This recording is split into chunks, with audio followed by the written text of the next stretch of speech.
अब आता है हमारा question number 3 guys. Chapter number हमारे एक्सरसाइज 10.2 से। So question number 3 says that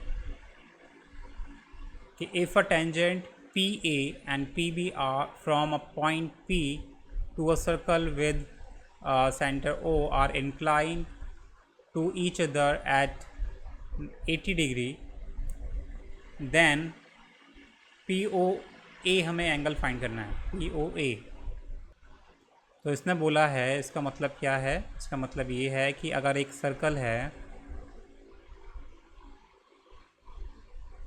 ठीक है,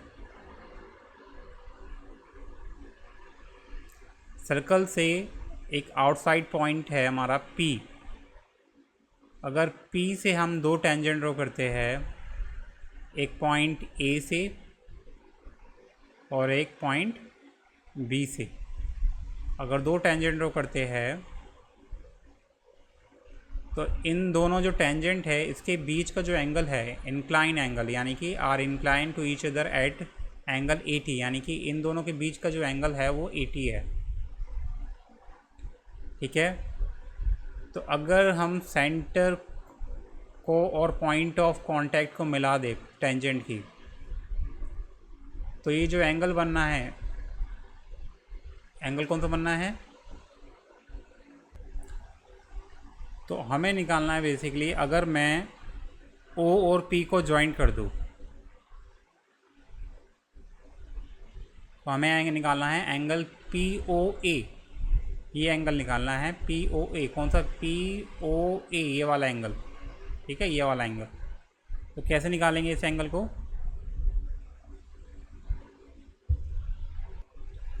तो अब कैसे करेंगे इस क्वेश्चन को सॉल्व? तो सबसे पहले हमें क्या करना होगा, जो ये दोनों ट्रायंगल बने हैं, कौन से ट्रायंगल बने हैं? POA एंड POB, इन दोनों ट्रायंगल को लेना पड़ेगा हमें। And triangle POA and triangle POB, इन दोनों को हमें पहले कॉन्ग्रुएंस प्रूव करना होगा, क्योंकि ये तो पूरा हमारा 80 है, लेकिन हमें चाहिए ये सिर्फ एंगल, आधा एंगल इसका। तो हम देख के तो बता सकते हैं कि ये हाफ होगा, 80 का हाफ होगा, लेकिन हमें दिखाना होगा कि कैसे हमने हाफ बोला। ऐसे डायरेक्ट देख के थोड़ी ना बोल सकते। तो इसके लिए हमें दोनों ट्रायंगल को कॉन्ग्रुएंस प्रूव कराना होगा।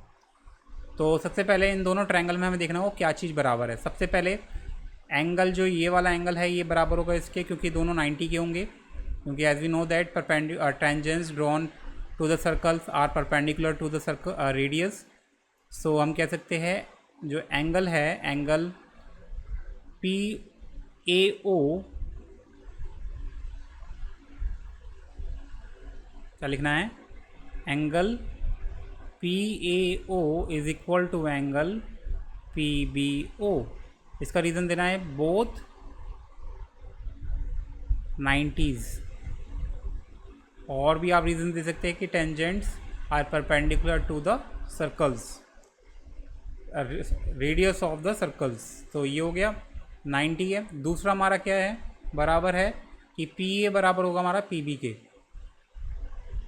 PA बराबर होगा हमारा PB के। क्यों? अगर हम कोई दो टेंजेंट ड्रॉ करते हैं कोई एक एक्सटर्नल पॉइंट से, तो वो आपस में बराबर होते हैं। हमारी थ्योरम 10.1 ऊपर मैंने आपको दिखा रखी है। 10.1 थ्योरम क्या कहती है? The length of the tangent drawn from an external point to a circle is circle are equal, यानी कि एक पॉइंट से अगर दो टेंजेंट ड्रॉ किए जाते हैं सर्कल पे तो वो बराबर होते हैं। तो आप इसका रीज़न दे सकते हैं थ्योरम 10.2, और इसका रीज़न दे सकते हैं ऊपर वाली का थ्योरम 10.1। तो थ्योरम 10.1 क्या कहती है कि tangent drawn to the circles are perpendicular to the radius of a circle. ठीक है, तो ये हो गया। दो चीज़ बराबर होगी। तीसरी चीज़ हमारी क्या बराबर होगी? OP is equal to OP।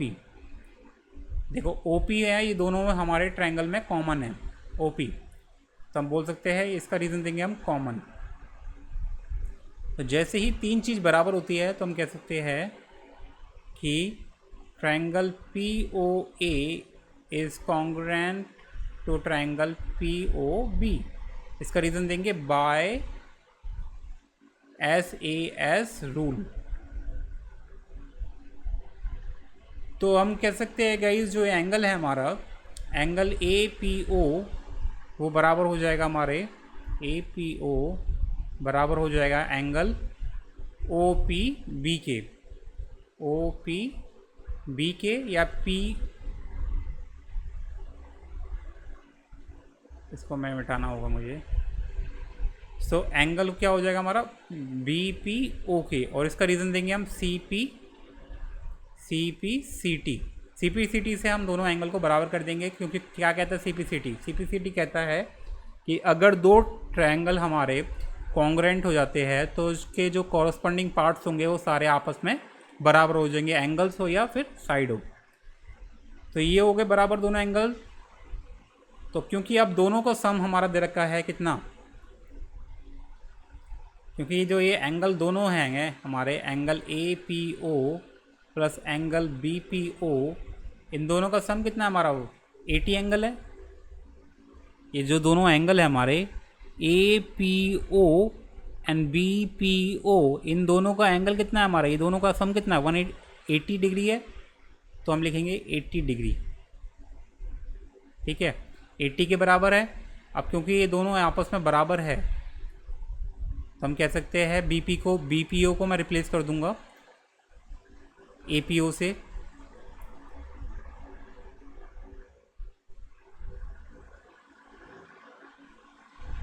A P ओ से रिप्लेस कर दूंगा।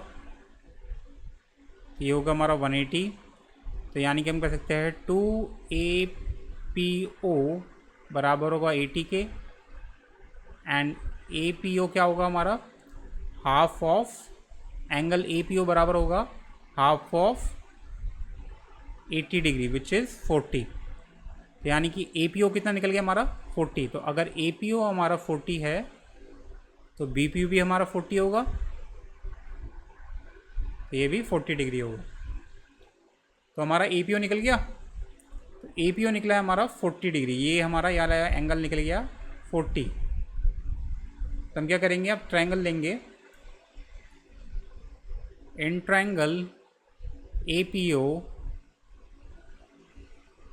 इन ट्रायंगल ए पी ओ तीनों एंगल का सम निकालेंगे। तो एंगल कौन कौन से एंगल है इसमें हमारे, एंगल है हमारा सबसे पहले O A P O and A O P, 3 angle है हमारे इसमें।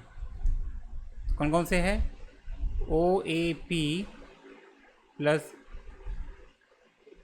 ए P O and plus P O A is equal to 180 होगा। तीनों एंगल का सम कितना होगा, 180 होगा। ए पी ओ कितना, ओ ए पी कितना है हमारा, तो ओ ए पी ये तो हमारा परपेंडिकुलर है तो ये 90 होगा, ओ ए पी ये हमारा 90 है। ए पी ओ अभी हमने निकाला है 40, एंड एंगल पी ओ ए ये होगा हमारा ये पी ओ ए हमें निकालना है, एंड इज इक्वल टू 180। तो angle P O A is equal to कितना होगा हमारा, 180 माइनस इन दोनों को ऐड कर देंगे तो ये हो जाएगा हमारा 130, और उसको राइट साइड में ले आएंगे तो 130 हो जाएगा। इसका आंसर आएगा 50 डिग्री। यानी कि पी ओ ए निकालना था हमें, तो पी ओ ए कितना निकल गया हमारा, 50 डिग्री। तो हम देख के तो बता सकते हैं कि ये हाफ होगा, लेकिन अगर आपको ऐसा प्रूफ करने को आए, तो आपको रीज़न देने को आए, तो ये पूरा आपको दिखाना होगा कि पहले आपको कॉन्ग्रेंस दिखाना होगा, कॉन्ग्रेंट एक दूसरे के, then you can say that both angles are equal to each other. ठीक है, ये वाले दोनों एंगल है आपस में एक दूसरे के बराबर है, तभी आप कह सकते हैं। सो या that's, hope you like it.